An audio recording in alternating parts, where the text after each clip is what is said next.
Дабыл өрт төтенше жағдай, жол апаты аты жаман болса да оқыс оқиғалар легін бастайды. Ал біздің бағдарлама тізбегін сабақтап сізге жеткізеді. Мақсат қорқыту емес, ескерту. Армысыздар, эфирде оқыс оқиғалар легімен таныстыратын телеайдар Дабыл. Тізгінде мен Нұргүл Жолымбетова. Жеңіл көлік отқа оранда. Жиделбайсын көшесінің бойында келе жатқан Мерседес автокөлігінен өрт шығып, жүргізушісі әбігерге түсті. Сол маңда жүрген тәртіп сақшылары алғашқылардың бірі болып көмекке жеткен. Олар көлігіндегі өрт сөндіру құралымен отты өшірді. Сондай-ақ оқиға орнына өрт сөндірушілер келді. Алайда жалын мамандар келгенше сөндірілген болатын. Абырой болғанда адамдар дін аман. Патрульдік қызметтерге, жол патрульдік қызметтеріне рахмет. Ағыны жүйділмен автомашинаны жанып атыр еді, соны өшіріп берді. Үлкен рахмет сіздерге. Банк картаңызға мұқият болыңыз. Күдікті танысының картасын пайдаланып 300 мың теңге несие рәсімдеген. Жәбірленуші өзінің атынан өзгенің кредит алғанын біліп, тәртіп сақшыларына шағымданған. Жедел іздестіру шараларын жүргізген полицейлер жергілікті тұрғынды ұстады. Оған қатысты тергеу амалдары жүргізілуде. Пәтерді кезектен тыс аламын деген азамат алаяқтың арбауына түсті. Күдікті өзінің құрбанын мемлекет тарапынан берілетін үйді еш кедергісіз алып беремін деп 1,7 миллион теңге ақшасын иемденіп кеткен. Абай аудандық полиция бөлімінің қызметкерлері жедел іздестіру іс-шараларын жүргізіп, күдіктінің жеке басын анықтады. Ол жергілікті тұрғын болып шықты. Ұсталған азаматтың басқа да қылмыстарға қатысы болуы мүмкін. Қала тұрғындарынан қару мен оқ дәрілер тәркіленуде. Қару жедел профилактикалық іс-шарасы жүргізіліп, 150-ден астам қару иелері тексеруден өтті.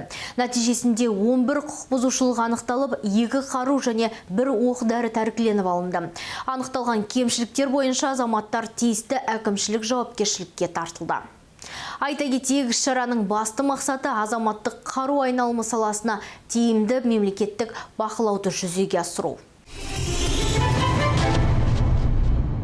Қала аумағындағы барлық бейнебақылау камералары жедел басқару орталығына біріктірілген. Мұнда түрлі олқылықтар мен қылмыстық оқиғалардың орын алу барысын толық бақылауға мүмкіндік бар. Тіпті қылмыстың ашылуына да септігі тиюде. Жедел басқару орталығына бір аптада 7 мыңнан астам қоңырау келіп түскен. Оның тең жартысы тәртіп сақшыларының назарына алынды. Оларға қатысты түрлі қылмыстық баппен іс қозғалып, тергеу жүргізілуде. 2021 жылдың 27 қыркүйек пен 3 қазан күндері аралығында Шымкент қаласы полиция департаментінің жедел басқару орталығының 102 арнасына 7773 әртүрлі сипаттағы қоңыраулар шалынған.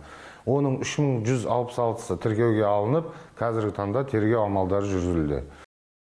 Орталықтандырылған жүйенің нәтижесінде бейнебақылау камералары арқылы бір апта ішінде 7 қылмыс ашылды. Оның ішінде 6-ы ұрлық болса, 1-і бұзақылық. Бұдан бөлек камералар мен әкімшілік құқық бұзушылық істері орын алғандығы анықталды.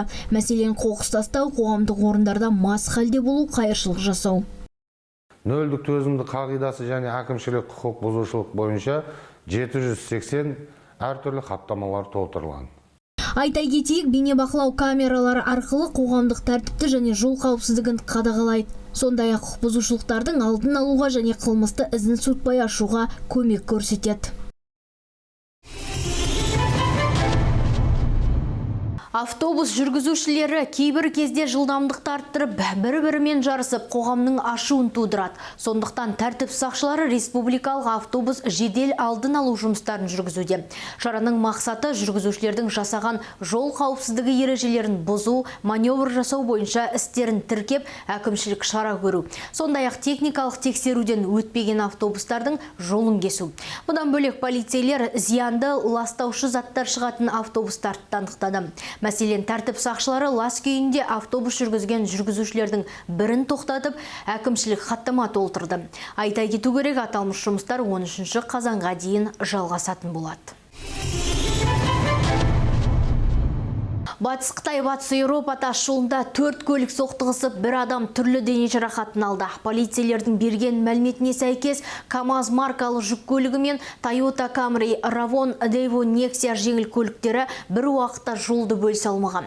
Салдарынан көліктерге түрлі шығын келіп, Nexia көлігінің жүргізушісі аурухана төсегіне таңылды.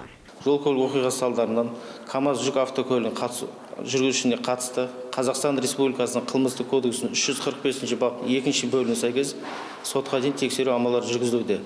Автокөлікке материалдық шығын келгенмен қаза болған азаматтар жоқ. Көліктердің бірі қатты жылдамдықпен келіп, тежегішті уақытында басып үлгермеген. Онысы аздай КамАЗ құрылыс заттарын артқан. Оны оқиға орнында шашылып жатқан кірпіштерден байқауға болады. Ал жеңіл көліктердің бірі аударылып қалған КамАЗдың астында қалған.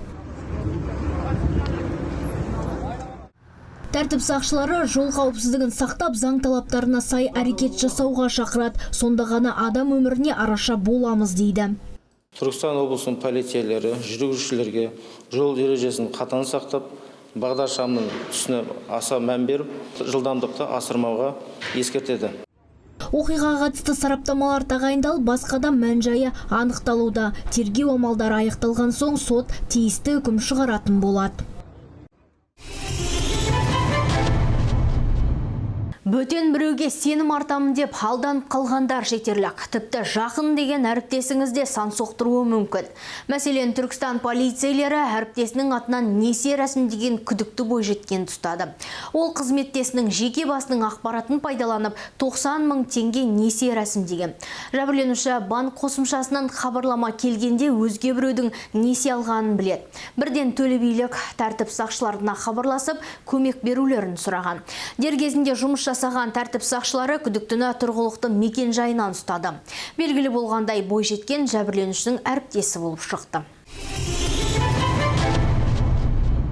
50 жүргізуші мас халде автокөлік басқарған. Мақтарал ауданының полицейлері жыл басынан бері спирттік ішімдік ұрттап алып, көлік тізгіндеген жүргізушілерді анықтап, іс құжаттарын сотқа жолдады.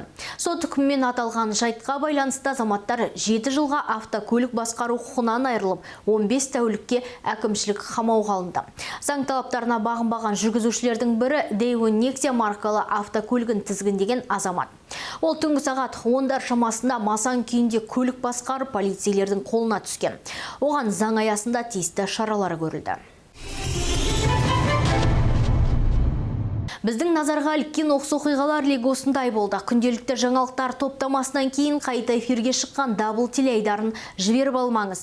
Айтпақшы, сіз қандай да бір кикілжің мен апаттардың, төтенше жағдай мен оқиғалардың куәгері болсаңыз, бізге хабарласыңыз. Немесе 8771 661 41 41 WhatsApp номеріне видеоматериал жолдасаңыздар болады. Келесі кездескенше сақ жүріңіз.